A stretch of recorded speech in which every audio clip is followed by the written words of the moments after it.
We are live. Okay, so this time I have the chat visible, I have the stream visible, I have the sign visible, I have the hat visible. Now I'm just listing things that I can see. Hello, and welcome to this live stream, this story time with the Fairy Doctor. The Fairy Doctor is in. Now tell me what ails you and I'll tell you a tale, or rather, I invite you to hold in your heart what it is that is going on for you. Now, I am the Fairy Doctor. I am Halo Quinn, pagan author, storyteller, and magic weaver. Some might say magical creature. And I like to remind people that not so long ago, culturally, throughout the world, it was said that magical folk learned their craft from the spirits, from, in fact, the fair folk. And one of the most powerful magics one can learn is that of story. Stories hold medicine. Stories hold magic. Stories hold clues to the magic you can do, and they in themselves take you on a journey, carry you through a transformation, through a possibility. So I am here today. I deal in not snake oil, oh no, in my doctor's bag of tricks, but rather in pure unadulterated tales. And normally, if you were here with me in person, I would invite you up onto the stage to step into my doctor's office, to begin to see through the perspective of a different angle. But as you are not here with me now, I invite instead, as you listen to this, for you to take a moment to just feel into whatever it is that is a question for you, a longing for you. What is it that's puzzling you, that's ailing you? For, as I say, tell me what ails you and I'll tell you a tale. Once you've got that sense of whatever it is, we're going to choose at random, choose through the power of magic, almost a form of divination. Which story is it that will answer your longing and be your medicine for today? And as you see, I didn't look when I pulled that out. Oh, okay. This medicinal yarn is green. And this medicine, this mythic medicine, see if I can angle that with the light. No. Here we go. Is meeting the queen in green. So,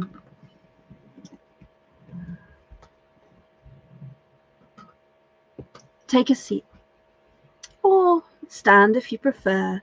Be comfortable wherever you are, and allow the story, the magic of the story, to wash over you, to ripple through your spirit, and to bring what medicine it may bring.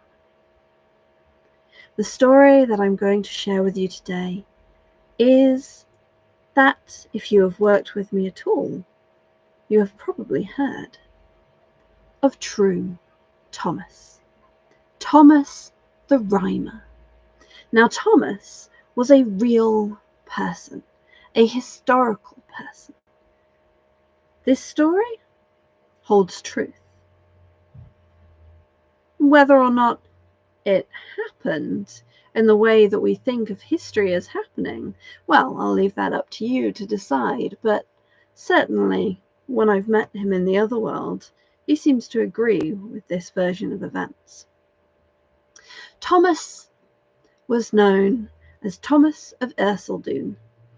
He lived in the borderlands between Scotland and England, that which we consider the borders now. Ercildoune being the place, being where he was lord of.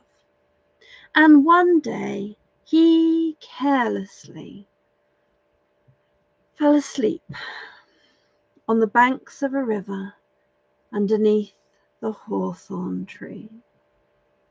Now, if you know your fairy lore, you'll know that a single solitary hawthorn tree is a little unusual. Hawthorn grows in hedgerows. Hawthorn grows together. Many hawthorn trees you will find. If you find one, you find another. So one on its own, well, for it to survive the munching of the sheep and the crunching of the cows when it shoots, it must be protected by the fairies, by the fair folk. And so this tree, with its white blossoms and its red berries and its bright green leaves that travellers will eat as they wander along the roads, is known as the bread and cheese tree for just that reason, was in fact a gateway to the other world, a fairy tree. And sleep takes us from the waking world to that liminal space, that edge, that doorway. And so when Thomas slept beneath that tree and began to dream, he was awoken by a vision. A beautiful lady on a white horse in a green dress. There were bells in the horse's mane and tail that jingled with every step. Gently, softly, beautifully ringing out across the land as the horse and its rider approached. And Thomas looked upon this woman, this beautiful vision, and cried out to her, "My lady, you must be the Queen of Heaven. You are so beautiful." And she laughed. For a queen she was. But she was not going to claim an identity, a name that was not hers. For names have power. Names tell truth. And she said, oh no, dear Thomas. I am not the Queen of Heaven. I am but the Queen of fair Elfland. And if you will but grant me a kiss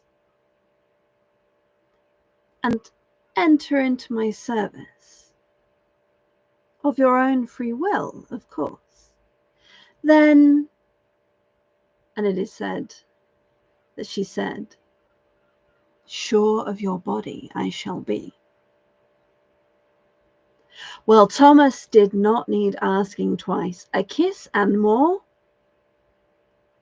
Who could refuse? He leapt to his feet and stood on tiptoes to reach up to the beautiful woman on the white horse. And she bent down, and their lips touched. Now, Thomas, will you join me upon my horse? Will you come with me and serve me in my land? Well, Thomas did not need asking twice. A kiss and more.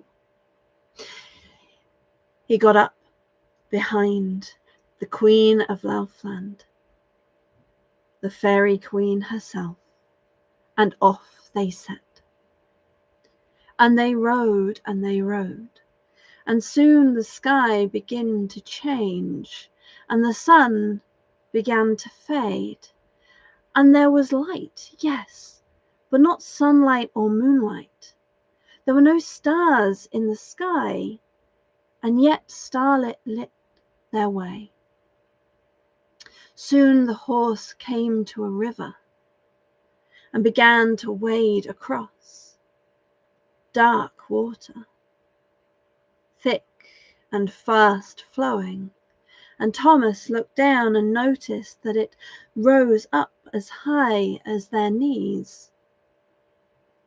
And he realized that the river was no river of water, but rather a river of blood. And when he asked the Queen of Elfhame why this was, she shook her head and said, "Oh, Thomas, this river, the river of blood that flows through and to our land, well, it is made of all the blood that is spilled in your country." Thomas did not ask again. Time passed under the starlit sky where no stars shone, under that light where there were no heavenly bodies to give it, as they waded through the thick, rich river of blood, until they rose out the other side, up on the bank, clean as if it had been only water, but still remembering that feeling of the blood against his legs. Thomas knew that strange things were ahead of him. Soon, at least it seemed soon. Maybe it was a long time, for time had ceased to have much meaning to Thomas. They could have been riding for 5 minutes. They could have been riding for 5 days. They could have been riding for 5 years. At different moments, he thought it was all of those things. But soon enough, they came across a tree, an apple tree, heavy with fruit, rich red apples, almost ready to drop. The lady and Thomas got down from the horse, and Thomas ran over to the tree and reached up to grasp a bright red fruit, when the lady cried out to him, "Thomas, stop. Do not eat of that tree. If you eat of the food of my land, you will never get home again." Thomas put his hands in his pockets. He was quite hungry. He wasn't sure how he was going to serve this fine lady on an empty stomach for very long. He began to question his choices. But she pulled a parcel from the back of the horse and unwrapped a bundle and pulled out bread and wine. "Here, Thomas, I brought these from your home. You may eat and drink, and I will give you food that will sustain you while you are here." Thomas tucked in. The bread was almost freshly baked, still warm from the oven and smelling rich, and the wine was perfectly sweet and perfectly bitter all at once. And it slaked his thirst like nothing else he had ever known did. He ate and drank his fill. And then the Queen of Elfhame invited him up to the top of a small hill nearby. She sat down and said, "Place your head upon my lap." Okay. And so he did. And as she stroked his hair, she said to him, "Thomas, see over there, that wide, broad road that looks so easy? Well, that is the road of wickedness, though some call it the road to heaven. And see over there, that twisting, winding path with all those briars and thorns? Well, that is the road of righteousness, though after it few inquire. And see there, that third road, not too wide and not too narrow, with gentle green and wild flowers, softly lit, gently twisting. Well, that, my dear Thomas, is the road to fair Elfland, where you and I will go. But know that if you speak a word while we are there, one word, you will never return home. Do you think you can hold your tongue, Thomas, to come and serve and play and dance in the land of the Fae? And Thomas held his tongue from the moment he said yes. 7 years passed. 7 years where Thomas was not seen in his home country. 7 years where no one knew where he had gone. 7 years. How long it was in Fairyland, well, we do not know. But 7 years in our world passed before the Queen of Elfland brought Thomas home.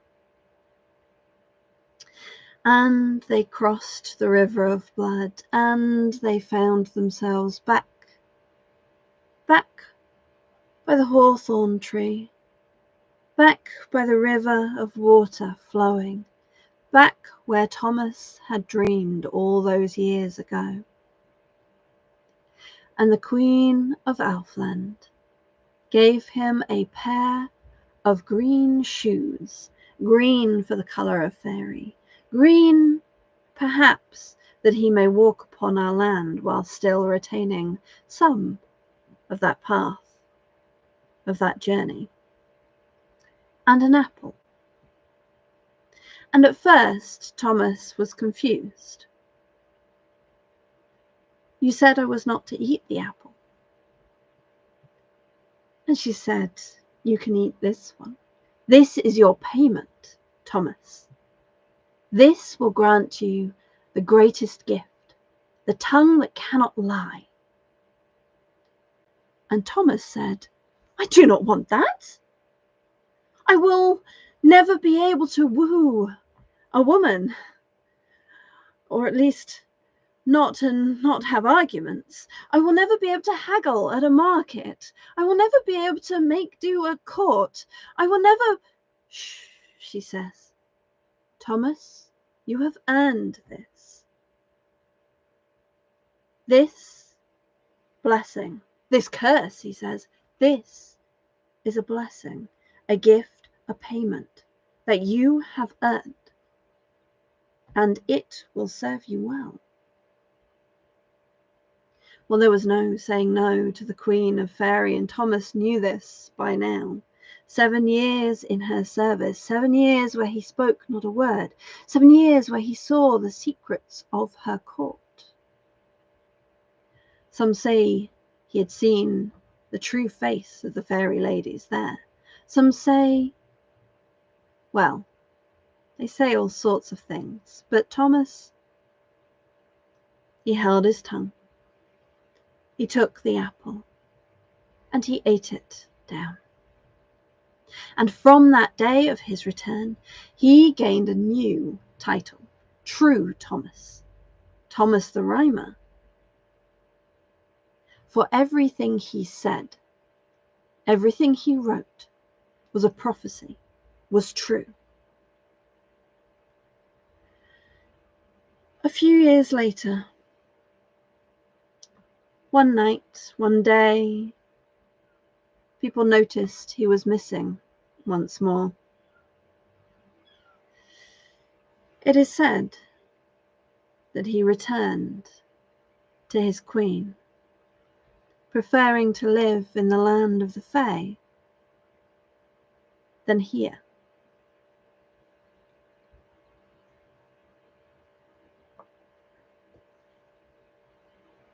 But I will tell you a secret. If you choose to walk that bonny third road to fairyland, and you call on Thomas, true Thomas, Thomas of the green shoes, Thomas of the tongue that speaks only true, he knows the way. He knows what it is to be human in fairyland. He knows the paths there and the paths home. And he knows what it is to keep a vow, to keep a taboo. So if you are listening to this story and you are here holding a need for medicine in your soul, then the medicine is this: tell the truth. Whatever it is, tell the truth. Whatever is ailing you, whatever is missing for you, whatever you are longing through, speak the truth of what it is that should be.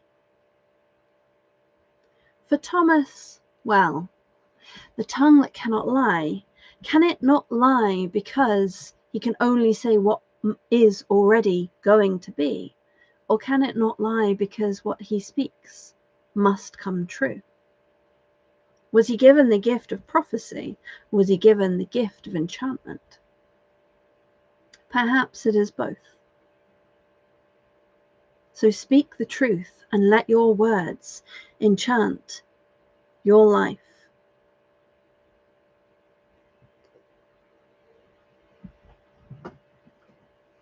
Here is where I would normally write you a prescription. Your prescription, if you choose to take it on, is to uncover a lie that you are telling yourself and to tell yourself the truth. Today, tomorrow, for 7 days. What is true now? And let that empower your voice, your words, to speak into truth what you choose. Thank you.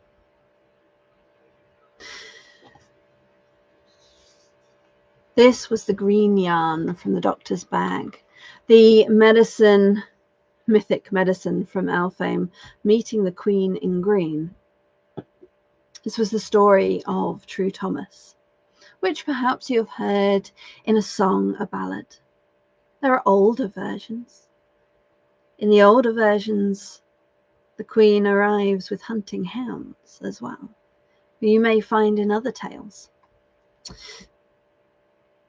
This is one of my favourite stories. And it's one of my favourite stories because it tells us how to find our way into fairyland. It tells us what to do when we get there. And it tells us what happens when, as is unusual, a human encounters a spirit and can keep to the taboos that are set, to the rules that are set. In many, many fairy tales, in many stories, there are rules set and the humans cannot keep them. And one of the reasons for this, I think, is because the spirits work on a different set of rules to the rules that we work on. Their realm is different. Their world is different. One other reason is that as human beings, we are so often distracted by our daily lives, by our need for survival, by all of the things that are going on.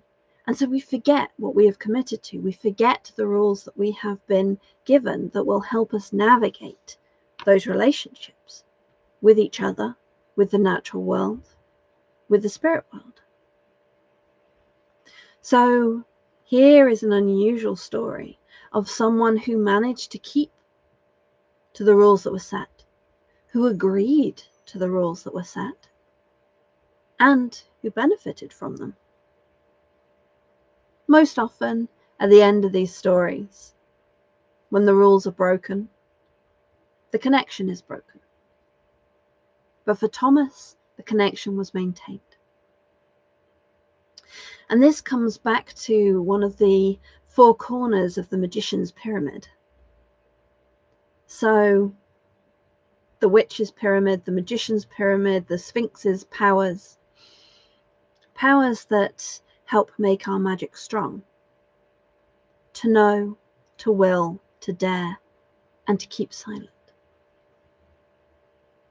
It's important to know as much as we know when to speak, to know when not to speak, when not to share the workings we are doing with others, when not to speak of things that our spirit relationships, our spirit connections, our heart, our desires, our longings, when not to speak of them, when to keep them close.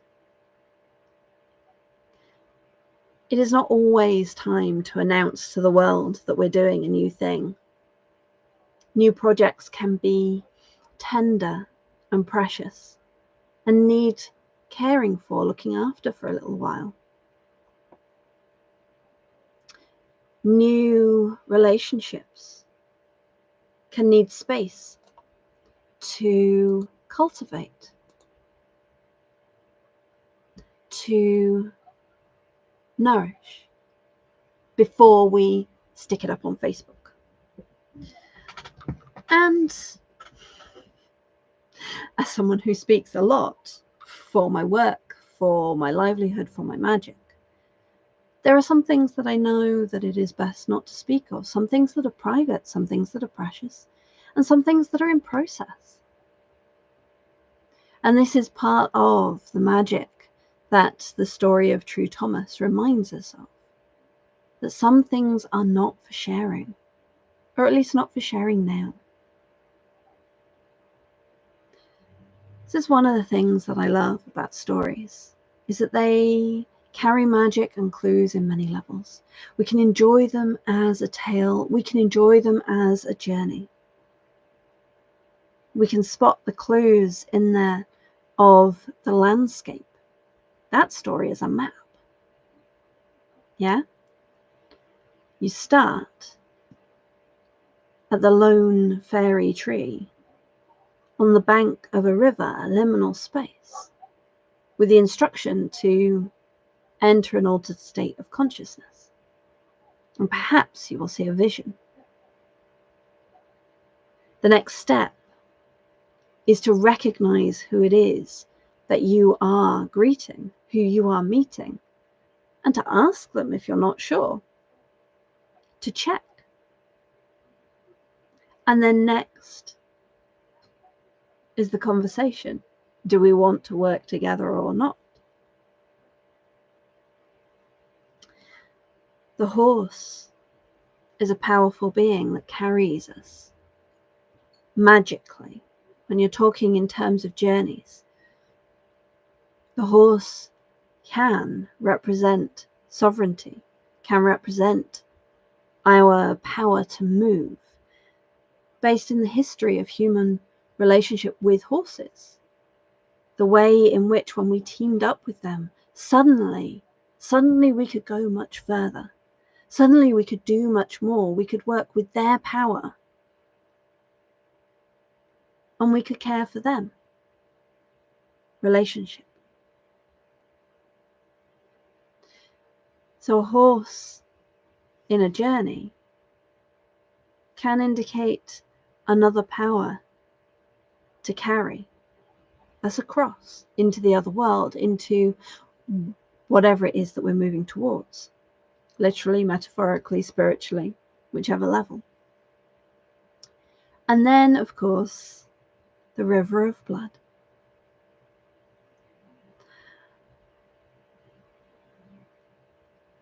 I encountered this interpretation in Orion Foxwood's work, and it has stuck with me.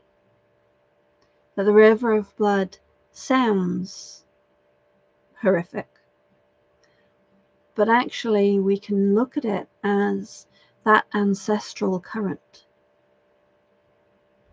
that stream of life and connection to our ancestors, to all the humans that have gone before. It is life. All of the blood that is spilled in your country flows through ours. And that tells us something about the connection between human beings, our ancestors, and the fair folk, between our spirits and the other world of the fairies. Perhaps. I'll let you reflect on that. And then, of course, you don't eat of the food of that land, because when you eat of the food of a land, you take it into yourself. It becomes part of you. Wherever you eat from, whatever food you eat, it becomes part of you. And so if you eat from the other world, then you become part of the other world. And unless that is something freely offered, the food given by the fairy queen herself, or unless that is an adventure that you're going to choose to take with all its possible risks and joys, and there's a reason it's suggested that you don't do it, then it's best not to. So those are some of the symbols, some of the layers, some of the pieces. And then, of course, you have those three spirits, the horse, the queen herself, and Thomas, as beings that you can contact for support in this work. So thank you for joining me today. Thank you for stepping into my office. I suppose as the doctor, I should give you a lollipop for being brave. Here, let it be your favorite flavor. Imagine that taste of whatever your favorite flavor of lollipop is, and enjoy. And remember your prescription. Find a lie that you have told yourself, a small one or a big one, and tell yourself the truth for 7 days as a spell to bring yourself more power of enchantment with your voice and your words. Thank you, my dears. Many blessings, much magic. I hope you have enjoyed this story. Do comment below and share your experiences of our journey with True Thomas and the Fairy Queen today, and how that prescription, that magic, unfolds for you. I will be back again next month with another story and some musings on magic around what comes out of that story. And if you are interested in the magic of storytelling, then I invite you to join the Enchanted Academy, where currently we're working with all sorts of different things. But next month, in August, I'm going to be running a masterclass, a free masterclass on the power of the voice and making magic with breath, with a voice.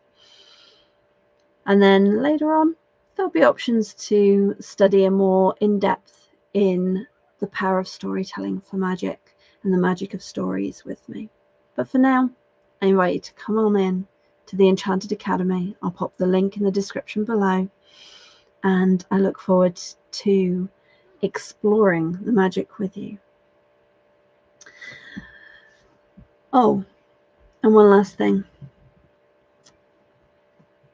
Happy Lunasa, Lamas, Kalanaust tomorrow, or a mock for my Southern Hemisphere folk.